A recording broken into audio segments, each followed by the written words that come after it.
So I saw a meme a while ago that said Idiocracy was a documentary. And I have never seen a more truer meme in recent memory. For those of you that don't know what Idiocracy is, it's a movie that came out back in 2005. And the plot of the movie was that this guy of average intelligence and a girl of average intelligence, they both agreed to be frozen time. I think it was like for a year, maybe 2 years, 2 to 5 years, something like that. They were only supposed to be froze for a few years. Then they were going to come back and they were going to see how society had evolved. And some things went sideways. They got lost in the mix and they ended up being froze for 500 years. And when they came out in the year 2505, the world was just a big garbage dump. And they were people of average intelligence, but they were like an absolute genius in this new world. And the people couldn't understand a word they were saying. They didn't grow crops. They drank this weird energy kind of drink called Brando. They thought water was only used for toilets. They didn't know you could drink it. And the president was a former porn star / pro wrestler. That was the movie. Now, if you've never seen the movie and you watched it today, you would think it was a documentary. Had I watched it back then, I probably would have just thought it was a really good comedy. But watching it today, it's like, holy crap. That movie truly was a documentary because we have actually heard people entertain the idea of Hulk Hogan being the senator that takes Marco Rubio's place in Florida for Senate. I said that out loud in 2024. I really said that out loud. Hulk Hogan. And if you watch the movie Idiocracy, you'll see exactly where I'm going with all this. And then we hear that Trump has picked Matt Gaetz to be Attorney General. Matt Gaetz. And I want to say something. I applaud the content creators and all the contributors who can jump on here on a dime. I mean, the minute the news breaks, pow, Adam Mockler's on it. That kid's great. I love him. Go subscribe to his channel. He is on top of it the minute it happens. Old Brando has to sit back and go, huh? What the fuck? And then I have to sit there and figure out how I'm going to wrap my head around it before I talk. So I kind of have a little bit of a day late reaction a lot of times. Because I'm going, Matt Gaetz? The week before the election, I was talking to my good buddy Superman Todd. And we were talking about MAGA and where they would go after Donald Trump lost. We were pretty confident we were going to see a Harris victory. And we were talking about what would happen after the fact. And we were talking about, well, will anybody out there, try to pick up the reins and be Trump? And Todd said, I think people like Matt Gaetz, Lauren Boebert, Marjorie Taylor Greene, all those people, they're a laughing stock anyway. They'll just get laughed out of Washington. No one would ever take them seriously. And I agreed with him. And then we woke up to a Donald Trump presidency. And he's picking his cabinet. And who's he picking? The absolute clowns. He's picking the absolute worst of people. But it's the people who have been out there this entire time shouting his praises to the rooftops. That's who he's gonna give it to. He's not gonna, he realizes, he'll never say it out loud, but he realizes the mistake that he made the first time was that he hired people who were experienced on how to do things. So he knows now if he hires experienced people and they try to go along, or they try to hold him accountable, he knows he can't have that. So he's going to pick someone like a Matt Gaetz. I want to read you an interesting take that I found here from Ron Filipkowski. This is on MidasPlus.com. I want to bring this up and read this to you. Ron always knocks it out of the park. But he says, Trump has offset a firestorm over the last 24 hours with his picks for Secretary of Defense, Director of National Intelligence, and Attorney General. Trump was looking for an Attorney General who was willing to use the power of the DOJ to violate every canon of ethics and to seek retribution and revenge on his political enemies, and he found his man in Matt Gaetz, a pick that goes beyond bad into the realm of the absurd. I would be shocked, absolutely shocked, if he's confirmed by Senate, but I've been shocked before. The fact that so many Republicans were equally shocked is a good sign. The other shocking news in all of this is that Matt Gaetz has already officially resigned from Congress, which he did earlier today. He must be pretty confident that he's going to be confirmed, or he has another plan. My bet is his plan is that he knows he won't be confirmed, so he becomes a MAGA martyr, a hero who stood up for Trump but got shot down by the swamp in the deep state. Then he parlays into a run for governor of Florida in 2026. Bookmark this. Well, we will definitely bookmark that and come back to it. But the one thing that I want to say too is nothing shocks me anymore. The only thing that will shock me going forward is if I see anyone do the right thing.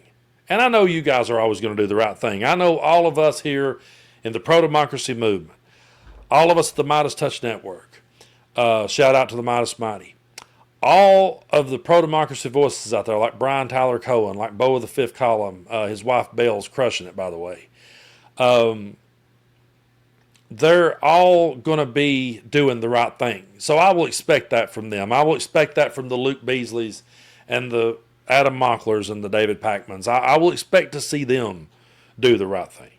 But I will not be shocked by anything I see Trump do. I will not be shocked by anyone else he picks for his cabinet. I'm sure the My Pillow guy is sitting back right now just waiting for his big moment in the sun.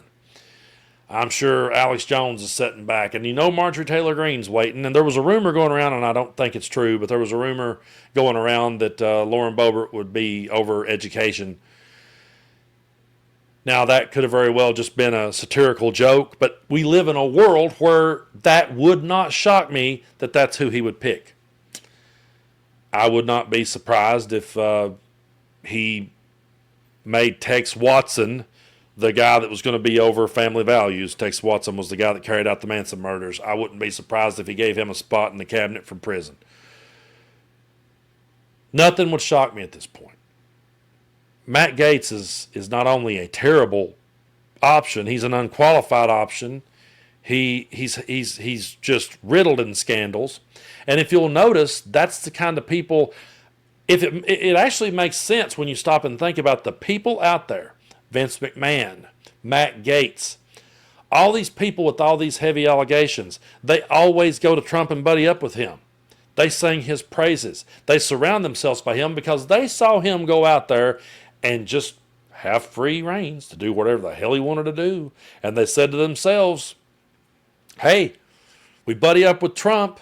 We get in his administration. As long as we say yes to him, then he will never hold us accountable for anything either. And if anything comes out on us, we can yell fake news. We can yell the deep state.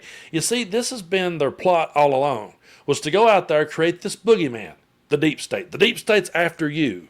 They convinced working people not only to vote against their own interests, but to go along with a bullshit story that the deep state's out to get you, man.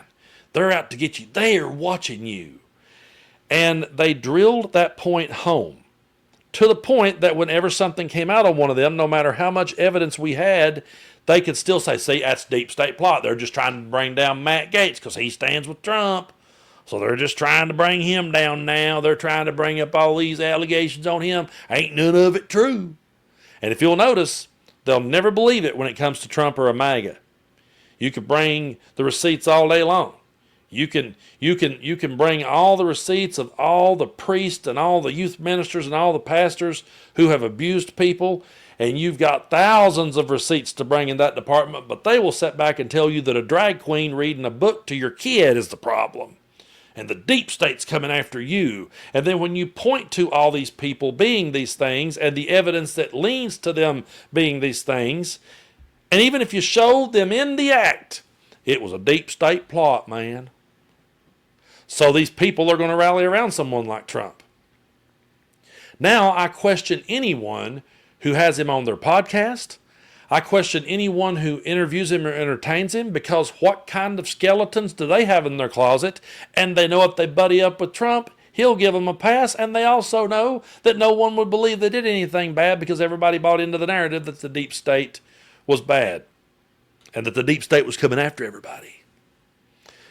We're seeing what it would be like if Al Capone had had social media. We're seeing what it would be like if Charles Manson had a Twitter account. We really are.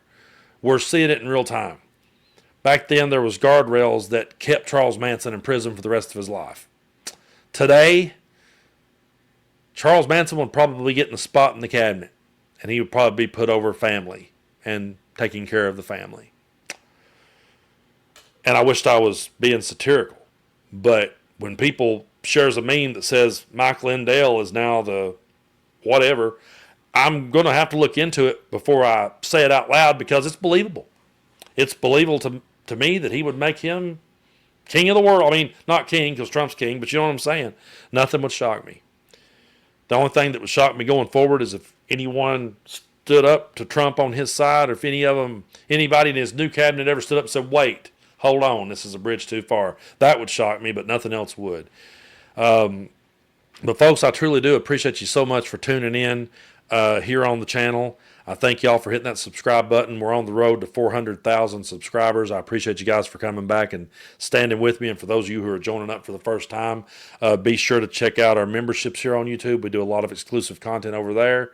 I've actually been going to talk more about the book Fear and Loathing on the Campaign Trail 72 because it really resonates with me now more than it ever did. It's on my Mount Rushmore of books. I want to talk more about that. And over on Patreon, if you'll check the link out in the description of this video, over on Patreon, I've been doing non-political content. I've been firing up the grill. I ain't released that video just yet, but I've been firing up the grill, and I've been, talking about music and playing a lot of music, and we're going to have some music shows over there. So go check that out and, try that on for size if you want to. I understand that we're living in some hard times and uncertain times, and I understand the dollar's hard to come by these days. So I'm not going to sit here and try to grift you Bibles or sneakers or pictures of my mugshot because I don't have a mugshot. Don't know how I made it. Don't know how I made it all those years playing in the dive bars and came away with no mugshot, but somehow I did. But I appreciate your all support so much, and we will get through this. But yeah. If you got the heart to watch the movie Idiocracy, it'll play like a documentary now more than ever.